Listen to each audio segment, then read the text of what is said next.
This lesson is going to be on logarithm, and this is logarithm 2, which is about common logarithm. So logarithm to base 10 is known as the common logarithm.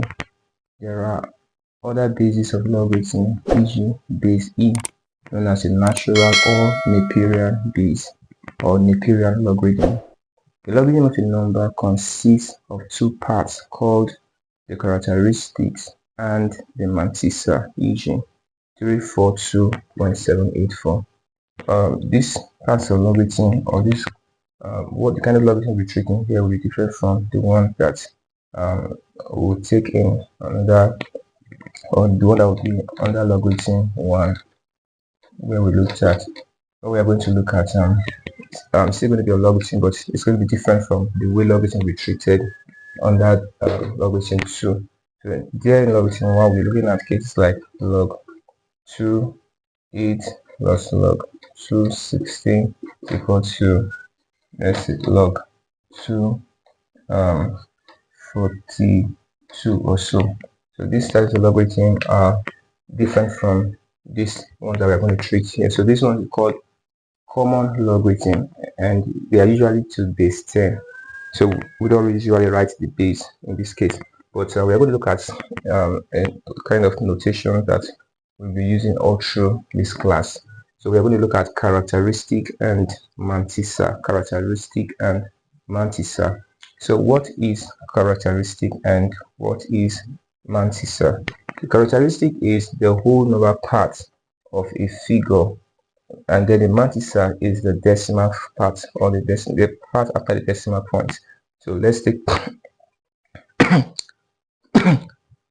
let's get the meaning from the right of here. So characteristic is a whole number, while mantissa is a decimal.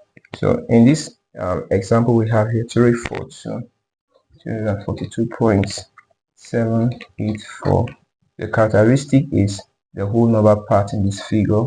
The figures you have before the decimal point, they make up the characteristic of this whole figure. Then after the decimal point, whatever you have is known as the mantissa of the number.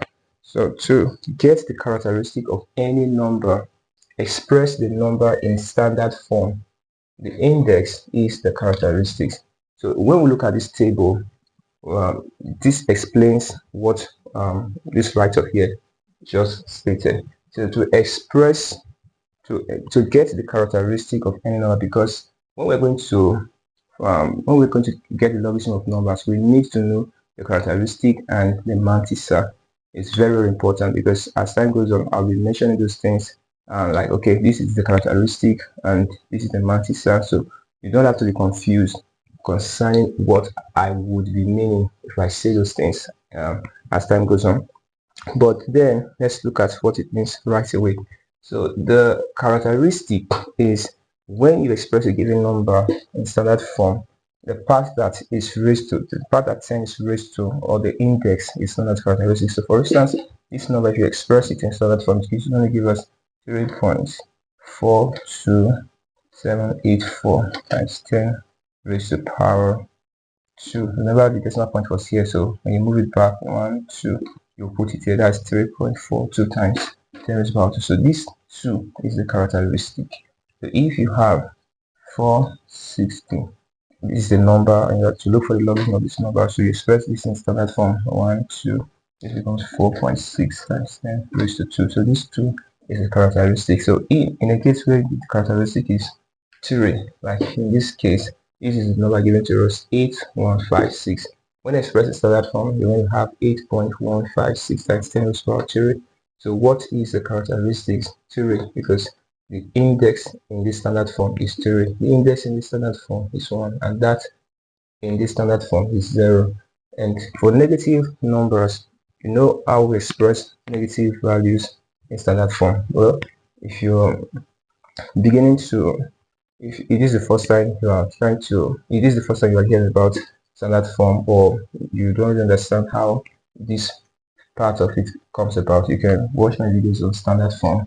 Just go on the channel. If you're not subscribed, you can subscribe, and just check the playlist, or just go to the search bar and put in standard form, and the playlist on standard form will pop up and you can watch those videos. Now for the negative value like 0.0082, how do we express this figure in standard form? It's simple. Just move your decimal point until it gets to the first significant figure and place it there. It should be between the first and the second significant figure. So 1, 2, 3, which is just 8.2 times 10 raised to minus 3. So that's how we express negative values in standard form. For negative values, the movement of decimal point is always forward, and that is why the values, the index is negative. While for positive values, the movement of decimal point is usually backwards, and that's why the power is positive. So take note of that. So in this particular case, 0.0082, when expressed in standard form, is going to be 8.2 times 10 raised to minus 3, which will give us in written form it will be minus 3, or we'll put the minus on top of the number, and this particular case is called bar 3. We pronounce it as bar 3. So in standard form, negative characteristic is written in this form, in the form known as bar 3. Then when we are calculating or computing, instead of calculating with bar 3, let's say bar 3 plus 2 is not done this way, rather we put it minus 3 plus 2. But in standard, when we are working on logarithm, we usually leave our characteristic in this form, in form bar 3. Bar 3 means the negative sign is placed on top of the number, so it will be bar 4, bar 5, bar 8, but there's nothing like bar 0. So if it's 0, it's 0. So apart from 0, any other digit, if it's negative, if the characteristic is negative, always goes with bar, then you put the number under. Okay, but if it's 0, you just indicate that it's 0. But if it's not negative, then it's positive, and if it's positive, you don't put any bar on top of the number. Okay, so for E, 0.2, this will give us 2.0 times 10 raised to minus 1. So what's the characteristic? Minus 1 or bar 1. And then the mantissa part of it. So I've taken time to explain the characteristics. Now let's look at the mantissa part of it. The mantissa part of it, you're going to get it from the logarithm table. So let me get mine. Okay, so I'm here with my logarithm table. So let's proceed. Now the mantissa part is the decimal part of the logarithm, the number over concerning which you are going to get the logarithm value. So for instance, if we have 60 to 4, usually logarithm numbers are any number that you're going to express in logarithm, or you want to get the log value of, it must be in 4 figures. It shouldn't exceed 4 figures. So if it's more than 4 figures, you should approximate to 4 significant figures. Is that important, because on your table, there's the way it's being constructed is that it can only be read when the figures are 4. So as we go on, you understand why. So if your number is, like in this case, 342,784, what you should do is you approximate to 4 significant figures. So it becomes 342.9. Yeah. But if you're using your calculator, you don't have a problem. But if you're using your 4-figure table, ensure that you approximate or you correct your number to the nearest 4 significant figures if you are going to your 4-figure table. Now, in your 4-figure table, this is the way it is constructed. You have X on this column, and then you have a series of numbers 0 and down. Then you have 1 down, you have 2 down, you have 3 down, you have 4 all the way to 9, and then you have another column known as a difference column. The difference column, and in this difference column, you also have 1, 2, 3 all the way to 9. Yes, I'm correct.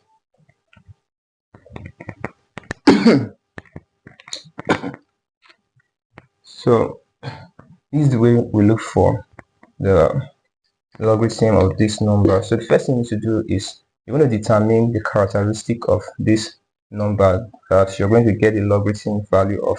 So the characteristic is the characteristic is gotten when you express this in standard form, and then the index of this number is the characteristic. So how do you express this in standard form? You assume that since it's a whole number, the decimal point is after the unit, the number under the unit notation, which is 4. This is unit, this is tens, this is 100, and this is 1000. So this 4 before, or the last digit, if you're going from your left to your right, the last digit from going from your left to your right, there's a decimal point there. Then you move it backwards until it gets to the last non-zero number, which is 6, and you place it there. So it's usually going to be between the first and the second significant figure if you're coming from your left to your right. So from here, 1, 2, 3, you place it here. This becomes 6 points. Okay, let me write it here. So this becomes 6.024 times 10 raised to power 3. So this 3 is your characteristic. This 3 is your characteristic. And so the next thing you're going to do is that once you place this as a characteristic, you're simply write 3, then you put your point. Then you come back to this figure again. Now to get the mantissa part of the log value of this number, because the log value of any number has two parts. It has the characteristics and then it has the mantissa part. That's what it implies. So you get the mantissa part, you come here, you pick the first 2 digits. Even if the decimal point originally was here, let's say it was like this, 6.024. In this case, the characteristic will be 0 because it's already it's like this, and in standard form, the characteristic will be 10 raised to 0 because you didn't move your decimal point anywhere. It's always like this. So the characteristic is 0. So now let me do this first of all. You pick the first 2 digits. So these first 2 digits will be what you are going to look for on the x column.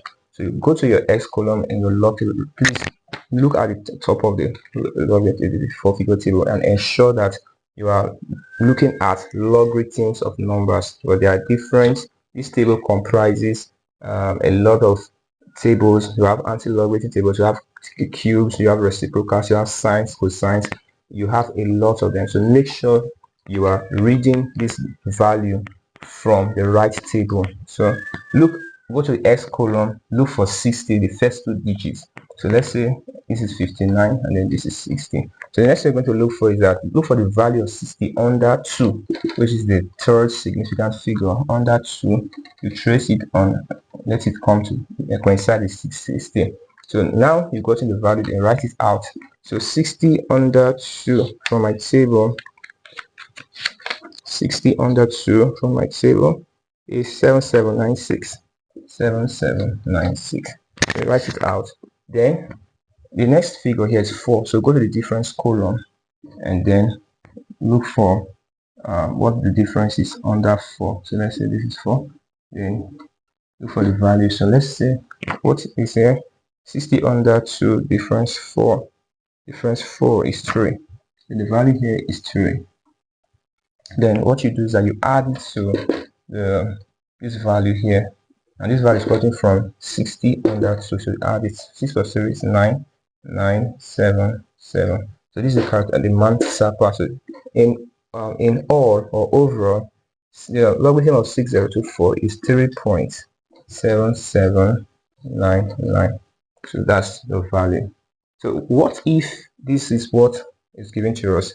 You will discover that in this case, the only difference that you're going to have is going to be on the characteristic, but your answer will still remain the same. Let's prove it. So 6.024, assuming we are going to look for 6.024. So in this case, our characteristic is 0. Why? Because if you express this in standard form, 6.024 is simply 6.024 times 10 raised to 0. There was no movement of the decimal point backwards in any way. It was still there, so it's already between the first and the second significant figure. So there was no movement, so it's raised to power 0. So the characteristic is 0 points. So now the next thing is pick the first 2 digits, ignore the decimal points, pick the first 2 digits, so 6 and 0. So look for 60, go to 60 on your x column and then go to check for the value of 60 under 2. You still get 7796. Then you have 4. Check for the difference, and that's, you go to the difference column and check trace it to 60. What's the value here? That's 3. Add it, so the value has 7799. So it's going to be 0.7799. So what do you observe between this and this? You observe that in 6024, because the whole number, the characteristic is 3, but the multiplier is the same. But in 6.024, where the characteristic is 0, the multiplier still remains the same. So if it becomes 0.24, the only thing that will change in this value is simply the characteristic, but the multiplier will always remain the same. You can try that out as an exercise. So that is exactly how these multiplier values were gotten, and this is exactly how you're also going to get the value of the multiplier used from the logarithmic table concerning any number. So that's how we go about it.